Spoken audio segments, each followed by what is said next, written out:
இறையேசுவிலே பிரியமான சகோதர சகோதரிகளே, உங்கள் எல்லோருக்கும் ஆண்டவராகிய இயேசு கிறிஸ்துவின் பெயரால் காலை வணக்கங்கள் மற்றும் வாழ்த்துக்கள். நான் உங்கள் அகஸ்டின் வேதியர். இன்று நவம்பர் மாதம் 23ஆம் தேதி 2024ஆம் ஆண்டு. ஆண்டவரின் மடியில் 5 நிமிடங்கள். இப்போ நம்ம வாழ்கின்ற இந்த நமக்கு திருவெளிப்பாடுன்னு சொன்னாலே அந்த புத்தகம் ஒரு மறை பொருளாகவே இருந்து வருகிறது. திருவெளிப்பாடு புத்தகம்னா என்ன வித்தியாசமாக இருக்குது. இந்த அரக்க பாம்பு வரும், கடல்லேருந்து விலங்கு வரும், வந்து முழுங்கும், தூக்கிட்டு போகும், குழந்தைய பிறக்க காத்திருக்குது, குழந்தைய தூக்கிட்டு போயிடும் என்று இப்படிலாம் இருக்குது. என்ன தான் அதுக்கு அர்த்தம்? இந்த திருவெளிப்பாடு பொறுத்த வரைக்கும் ஒரு புரியாத புதிராகவே அந்த புஸ்தகம் இருக்குது. சரிங்களா? அதான் ஒரு வித்தியாசமாகவே இருக்குது. மக்கள் இதை வச்சு நான் சில பிரிவினை சகோதரர்கள் எல்லாம் சொல்லலை, ஒரு சிலர் என்ன பண்ணுறாங்கன்னா இதை வச்சு என்ன பண்ண, இது தீர்க்க தரிசனம், உலக இறுதியில் இப்படி நடக்கும், பாம்பு வரும், நெத்தியில் சீல் குத்துவாங்க, என்கிட்ட சொல்லியிருக்காங்க. அதெல்லாம் நெத்திலே 6 முத்த சீல் குத்தி வச்சுருப்பாங்க. அவங்கெல்லாம் பேய்கள், சாத்தானின் தூதர்கள், ஆச்சா போச்சா. அது எவ்வளவு அறியாமை என்று நம்ம புத்தகத்தை படித்து பார்க்கணும். நம்ம எப்பவுமே ஒரு புத்தகத்தை படிக்கணும்னா அதற்கு முன்னுரையை ஃபஸ்ட் படிக்கணும். முன்னுரை தான் அந்த புத்தகத்தில் என்ன இருக்குது என்பதான சாரம் எல்லாம் இருக்கும். வேலை வாசித்து பாருங்கள். நீங்கள் தொடக்க திருச்சபை காலத்தில், திருச்சபைனா ஒரு ஒரு முதல் நூற்றாண்டு வச்சிங்களேன், முதல் நூற்றாண்டு ஒரு 80-90 ஆண்டுகள், 100 ஆண்டுகள், முதல் நூற்றாண்டு காலத்தில் திருச்சபை அவ்வளோ துன்பப்பட்டது. கொஞ்சம் நெஞ்சம் சொல்ல முடியாது. ஏனென்றால் தூய பவுல் ராயப்ப என்ன பண்ணாங்க, ரோமை வரை கொண்டு போனாங்க நம்முடைய ஆண்டோடைய வார்த்தைகளை. ரோமாபுரி ரோமை அரசு எப்படின்னா, அங்கே இருக்கின்ற ராஜா தான் அவங்களுக்கு வணக்கத்துக்குரியவர். அந்த இடத்துல போயிட்டு ராஜா வணங்கக்கூடாது, வணங்கக்கூடிய கடவுள் ஏசப்பா என்று இயேசுவை அங்கே என்ன பண்ணுறாங்க, கொண்டு போய் சேர்க்கின்ற பொழுது அந்த ராஜாவுக்கு என்ன ஆச்சு, எரியுது. என்ன புதிய கடவுளை இங்கே உணர்ந்து அறிமுகம் செய்கிறாங்க. அவங்க யாரும் அவங்க கிறிஸ்தவர்கள், எல்லாரையும் போட்டு சாகடுறான் கிறிஸ்தவர்கள். அப்போ யாரெல்லாம் கிறிஸ்துவை மறுதளிக்காமல் ஆண்டவரோடு கரம் கோர்த்து வாழ்ந்தார்களோ அனைவரையும் ராஜா அரசு கொண்டு ஒழிக்கிறான். இந்த நூல் எழுதப்பட்ட காலம் முதல் நூற்றாண்டுக்குள்ளே 65, 70, 80 அந்த காலம் வச்சு முதல் நூற்றாண்டு வச்சுக்கலாமே. அப்போ அந்த காலகட்டத்தில் வாழ்ந்த ராஜாக்கள்லாம் யார்? ரோமை ராஜாக்கள் யார்? நீரோ, டொமிசியன், வலேரியன், இவங்கெல்லாம். அப்போ இந்த மன்னர்களால் தொடக்க திருச்சபை அப்படி சித்திரவதை செய்யப்பட்டது. அந்த காலகட்டத்திலே கிறிஸ்துவ மக்கள் அந்த அரசனால், ரோமை அரசால் என்ன பண்ணுறாங்க, கொடுமைப்படுத்தப்படுகின்ற அந்த காலகட்டத்தில் யோவான் பத்மோ தீவிலிருந்து அவர் சிறை வைக்கப்பட்டிருக்கிறாங்க. அங்கேருந்து என்ன பண்ணுறார், அந்த மக்களுக்கு கடிதம் எழுதுகிறார். தொடக்க தொழிற்சபை பிள்ளைகளே, மக்களே, தைரியமாக இருங்க, மனசை விட்டுறாதீங்க, எந்த சூழ்நிலையோ நீங்கள் கடவுளை விட்டு பிரிஞ்சிடாதீங்க. உங்களை கொடுமைப்படுத்துவான், உங்களை சாகடிப்பான், உங்களை கழுத்தை பிடிச்சி நெரிப்பான், உங்களை பாம்பு மாதிரி முழுங்க வருவான், இதெல்லாம் நடக்கும். இருந்தும் நீங்கள் என்ன பண்ணுங்க, கடுகளவு கூட ஆண்டவரை விட்டு பிரியாதீங்க என்று அவருடைய விசுவாசத்தை அதிகப்படுத்துவதற்காக எழுதப்பட்ட புத்தகம் தான் திருவெளிப்பாடு. வெளிப்பாட்டு இலக்கியம்னு சொல்லுவாங்க. அது எழுத்துலேயே ஒரு வகையான ஒரு இலக்கணம் நடையுது, ஒரு இலக்கிய வகை. அது வெளிப்பாட்டு இலக்கியம். எப்படின்னா, நான் என்ன சொல்கிறேன்னு அது உங்களுக்கு தெரியும், நான் யாரை குறித்து சொல்கிறேன்னு உங்களுக்கு புரியும், ஆனால் அந்த நபருக்கு புரியாது. இந்த நடையை வைத்து என்ன பண்ணுறாருங்க யோவான் அந்த மக்களுக்கு கடிதம் எழுதுகிறார். புரியுதுங்களா? உதாரணத்துக்கு கடல்லேருந்து பாம்பு வரும், அந்த பாம்புக்கு 7 கொம்புகள் இருக்கும். அப்படி 7 கொம்புகள் என்றால் ரோமையை சுற்றியுள்ள 7 மலை குன்றுகளை குறிக்கும். அங்கே அப்போ ரோமை அரசாங்கத்தை அது குறிக்கும். அது இவ்வாறு பல பல அவர் ஒரு அடையாளங்கள் சொல்லப்பட்டிருக்குங்க. ஏசப்பாவுக்கு ஆட்டுக்குட்டின் அடையாளம், ஆட்டுக்குட்டின் அடையாளம், சிங்கம் என்ற அடையாளம், குழந்தை என்ற அடையாளம், இல்லையா, மணமகன், நிறைய அடையாளங்கள், இது போல் நிறைய அடையாளங்கள் உள்ள இருக்குது. இதெல்லாம் நடந்து முடிந்த கதை. சில பண்ணுவாங்க இது நடக்க போகுது என்று அது அறியாமல் தான் சொல்லணும் நாம். சரி, ஓகே, அது ஒரு பக்கம் இருக்கட்டும். இன்றைய வாசகங்களை பார்க்கணும் நம்ம. அப்போ இதான் பின்னணி, ஞாபகம் வச்சுக்கணும். இதுதான் பின்னணி.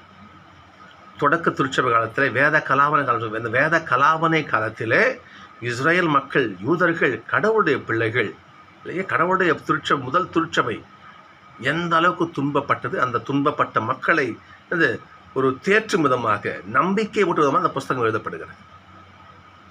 அப்படி அந்த வகையில் எழுதப்பட்ட ஒரு ஒரு ஒரு பகுதி தான் இன்றைய முதல் வாசகம்.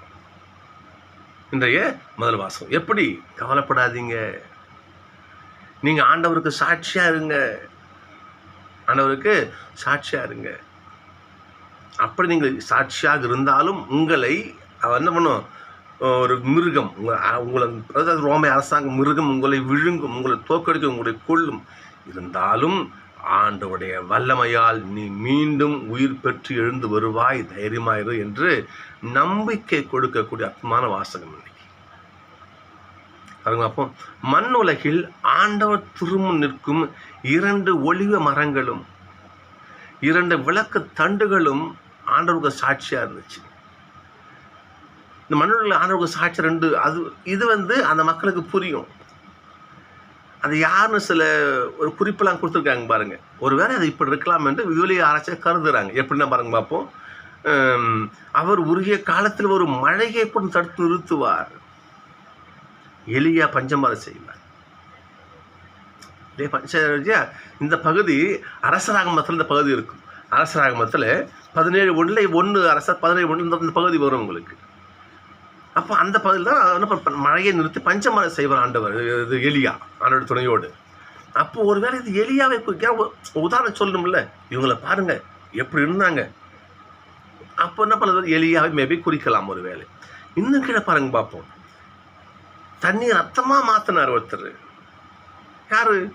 தெரிஞ்ச கதை, மோசே. எகிப்தில் மாற்றினாரா இல்லையா? அந்த வல்லமை ஆண்டவரை கொடுத்திருந்தார். எலியா வல்லமை ஆண்டவரை கொடுத்திருந்தார்.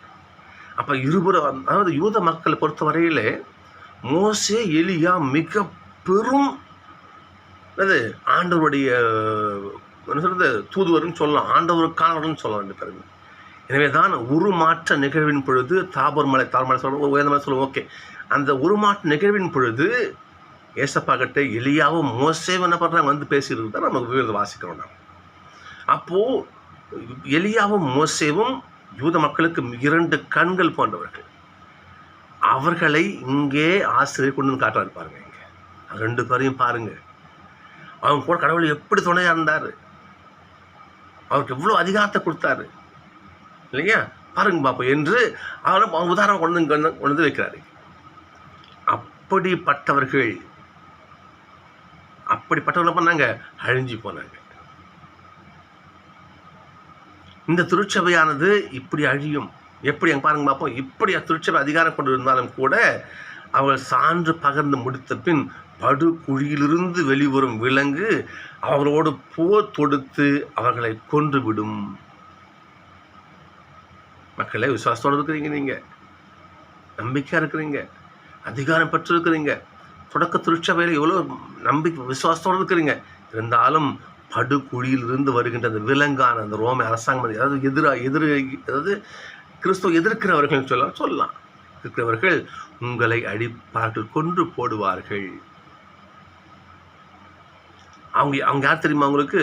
சோதோம் கோமோரா போன்றவர்கள், எகிப்து போன்றவர்கள். எப்படி எகிப்து மக்கள், எகிப்து அரசன அந்த கடவுளை எதிர்த்து நின்னா இல்லையா? சோதோம் கோமோரா மக்கள் கடவுளை எதிர்த்து இருந்தாங்க. அவ்வளோ பெரிய அநியாய பாவனம் பண்ணாங்க. அப்படிப்பட்ட படுகுழி விலங்கு உங்களை கொன்று போடும், உங்களை அழிக்கும். இருந்தும் கடவுளிடமிருந்து வந்த உயிர் மூச்சு அவர்களுக்குள் நுழைந்ததும் அவர்கள் எழுந்து நின்றார்கள்.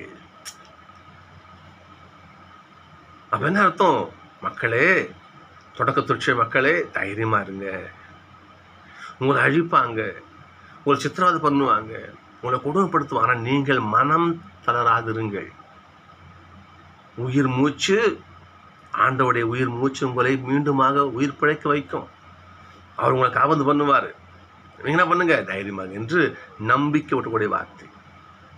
எசேக்கியேல் இருக்கும் பாருங்க, உலர்ந்த எலும்புகளுக்கு இறைவாக்கு உரைக்கப்படும், எலும்புகள் உயிர் பெற்று எழுந்து நிற்கும். உலர்ந்த எலும்புகள் உயிர் பெற்று எழ வேண்டும் பாட்டை பாடணும் நம்ம. அப்போது ஆண்டவருக்கு அந்த வலிமை உண்டு. மக்களே, நம்பிக்கையை விட்டுறாதீங்க என்று என்ன பண்ணுறாதீங்க. அந்த மக்களுக்கு ஒரு விசுவாசத்திலே ஒரு ஊக்கம் தருகின்ற ஒரு பகுதி தான் பழிந்தாலும் ஆண்டவர் உங்களை உயிர்ப்பிப்பார். பாருங்க, அடுத்து பாருங்க பார்ப்போம். அப்படி உயிர்ப்பித்து மனசில் குரல் வருதான் உங்களுக்கு, இவ்விடத்திற்கு ஏறி வாருங்கள், வாங்க, விண்ணக வீட்டுக்கு வாங்க என்று என்ன பண்ணுவாங்க அவர்கள் ஆண்டவர் அவனை அழைப்பார மேலே. அப்ப நீ நல்லோராய் வாழு, துன்பம் வரும், கஷ்டப்படுவ, தைரியமாறு, கடவுள் உங்களை மீண்டும் உயிர்ப்பித்து ஏற்றுக்கொள்வார். வாசகமே அதான் இன்னைக்கு. சகோதரர்களே, சொல்வார், கடவுளின் பொருட்டு இழப்போர் பெற்றுக்கொள்கிறார்கள். கடவுளுக்காக கொடுக்கிறவர்கள் இல்லையா என்ன பண்ணுவாங்க, கடவுள் மடியில் அளந்து போடுவார். பைபிள் சொல்லப்பட்டிருக்குல்ல, மடியில் அளந்து அமுக்கி குளிக்கு சரிந்து விடும்படி மடியில் அள்ளி போடுவாங்க. உங்களுக்கு இழப்பவர்கள் பெற்றுக்கொள்வார்கள். ஆண்டவருக்காக நம்ம இழக்க தயாராக இருக்கணும், பெற்றுக்கொள்வோம். நாம் இன்னைக்கு நட்சதி பார்க்கலாம். இன்னைக்கு மிக பெரும் கேள்வி. ஏசப்பாவுக்கு அவர் வாழ்ந்த காலத்தில் 2 பேர் ரொம்ப அகேன்ஸ்டான்னு சொல்ல முடியாது.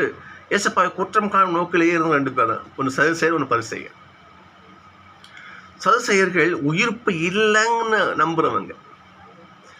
பரிசேயர்கள் உயிர்ப்பு உண்டு, சட்டப்படி வாழ்ந்தாதான் நமக்கு உயிர்ப்பு உண்டு நம்பினவங்க.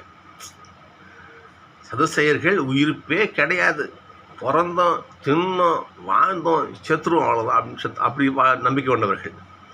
பரிசேயர்கள் சட்டப்படி வாழ்ந்தால் நமக்கு விண்ணக வீடு நிச்சயம் நம்பினவங்க. 2 தனித்தனி ட்ராக்கு. அப்படி சதுசேயர்கள் பாருங்க பாருங்க, உயிர் தெழுதலை மறுக்கும் சதுசேயர் இயேசுவை அணுகி, போதகரே மகப்பேர் என்று இது ஒரு இனச்சட்டத்தில் 25:5 ஒரு பகுதி உண்டு. ஒரு குடும்பத்தில் அண்ணனுடைய மனைவி, அண்ணன் செத்து போயிட்ட மனைவி விதவை ஆயிடுறா. பொண்ணு அந்த பெண், அந்த மனைவிக்கு, அந்த அன்னிக்கு குழந்தை திருமணம் செய்து கொண்டு அவருக்கு வாரிசு உண்டு பண்ணும் ஒரு சட்டம் உண்டு. அது இங்கே கேள்வியாக கேட்குறாங்க பாருங்க. போதகரே, ஒருத்தருக்கு 7 பிள்ளைங்க. முதல் ஆள் ஒரு பொண்ணு கட்டிக்கிறாரு, செத்து போயார். இப்படி 7 பேர் கட்டி செத்து போயார். கடைசி அந்த பொண்ணு எல்லாம் செத்து விண்ணகத்துக்கு போகிறாங்க, உயிர்த்து போகிறாங்க வச்சுங்களேன். அந்த பொண்ணு யாருக்கு பொண்டாட்டியாக இருப்பா? கேள்வியை பாருங்க. அந்த பொண்ணு யாருக்கு பொண்டாட்டியாக இருப்பான்னு கேள்வி. பைபிளே உண்டு அவனுடைய வார்த்தை. உயிர்த்த நிலையில் அவர்கள் வான தூதரை போல் இருப்பார்கள் சொல்றாரு.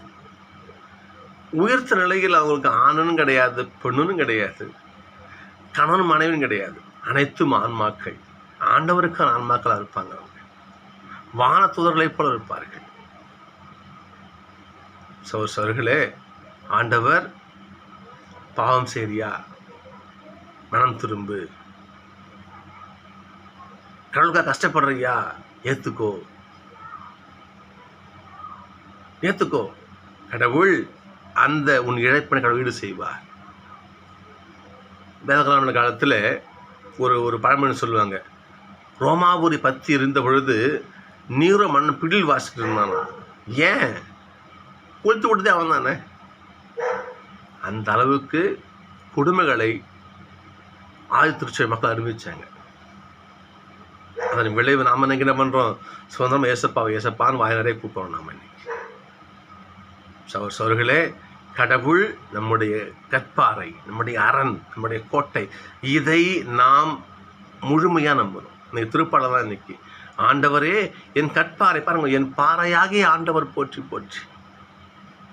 அவரே என் கட்பாறை அரணும் மீட்பும், அவரே என் கேடயம் வலிமையும் துணையும், ஆண்டவரே என் ஆற்றலாய் உள்ளவரே, உமக்கு நான் அன்பு செய்கின்றேன், உமக்கு நான் அன்பு செய்கின்றேன். அவரை என் கற்பாரை, என் அரண், என் மீட்பு, அவர் தான் எனக்கு என்று எவன் ஒருவன் அவருடைய பார்த்து கஷ்டம் வரும், துன்பம் வரும், வந்தே தீரும். ஆண்டவருடைய பாதை இடுக்கமான பாதை, கஷ்டப்பட்டு தான் போகணும். என்னை பின்பற்றுகிறவன் தன் சிலுவையை சுமந்தவனே சொல்லியிருக்காரு இல்லையா? சிலுவை சுமந்து தான் வரணும். ஆண்டவருடைய பாதை அப்படியே பூ படுக்கை, பூ மெத்தை கிடையாது, முள் படுக்கை. கஷ்டம்தான். ஆனால் இந்த யோவான் சொல்வது போல இந்த கஷ்டம் வரும் உங்களுக்கு, அந்த மிருகம் முழுங்க காத்துட்டு இருக்கும். அந்த சமுதாயத்தில் பாருங்களேன், இன்றைக்கி நம்ம சமுதாயத்தில் பாருங்கள், நல்லவர்கள் பாருங்க, கஷ்டத்தை பாருங்கள். நீங்கள் நம்மளை கண் கூட பார்ப்போம், நம்ம ஊரையே அடித்து உடலே போடுவோம், நல்லா தான் இருப்பான். உண்மையாகவே ஆண்டவருக்கு பயந்து கஷ்டப்பட்டு ஒரு ஒழுக்க வாழ்க்கை வாழ்ந்திருப்பான், அவன் தான் எல்லா கஷ்டத்தையும் அனுபவிப்பான். இந்த வாசம் சொல்லுகிறது, உங்களை நல்லோர்களை, ஆண்டவருக்காக சாட்சியாக அந்த உலகத்தில் வாழ்கிறவர்களை என்ன பண்ணுவாங்க? இந்த அரக்க பாம்புகள் விழுங்க காத்திருக்கும், விழுங்கும், தோற்கடிக்கும். தைரியமா இருங்க, கடவுள் உங்களை மீட்டுக் கொள்வார். அவங்க இன்னைக்கு வாசங்க இன்னைக்கு. ஏனென்றால் நீங்கள் ஆண்டவரை பாறையாக கொண்டிருக்கிறீங்க. ஆண்டவருங்கிற பாறை உங்கள் வீட்டை கட்டிருக்கிறீங்க. காற்று அடிக்கும், புயல் வரும், ஆடும், விழுந்துடாது. ஏன்னால் நீங்கள் கற்றுக்க இடம் பாறை. இந்த பாறை அசைக்க முடியாது. அந்த பாறை நம்முடைய ஆண்டவர், அந்த பாறை நம்முடைய ஆண்டவர். எனவே நீங்கள் என்ன நடந்தாலும் இல்லையா, ஆண்டவருக்காக பொறுத்து கொண்டால் அதை நமக்கு மீண்டும் ஆண்டவர் கொடுப்பார். சரிங்களா சகோதரர்களே? இன்றைய தியானம் இதுதான். ஆண்டவருக்காக அனைத்தையும் பொறுத்துக் கொள்வோம். ஏனென்றால் இந்த உலகம் ஆண்டவருக்கு எதிராக இயங்கிட்டு இருக்குது. இன்னைக்கு இந்த பெரும் அன்னைக்கு எப்படி முதல் நூற்றாண்டில் வேதகலாபனை காலம் எப்படி இருந்துச்சோ கிட்டத்தட்ட அப்படி தான் இருக்குது இந்த காலத்துலையும். எனவே நாம் இந்த உலகத்தில் எதிர்நீச்சல் போடுவோம். எந்த நிலையோ ஆண்டவரை விடாமல் பற்றிக்கொள்வோம். கஷ்டம் நஷ்டமோ இறுதியிலே ஆண்டவர் நம்மை கரைப்படுத்தி மீட்டு காப்பாற்றுவார். பார்த்தீங்களா? மேலே ஏறி வாருங்கள், வாங்க, ஆண்டவர் நம்மளை கூட்டு காப்பாற்றி அவர் வச்சுப்பார். அவர் சகோதரர்களே, நாம் வாழும் உலகத்திலே ஆண்டவருக்காக துன்பப்பட்டாலும் ஏற்றுக்கொள்வோம். கடவுள் நம்மை நிச்சயம் கரம் கொடுத்து காப்பாற்றுவார். 2 நாள் சந்திப்போம்.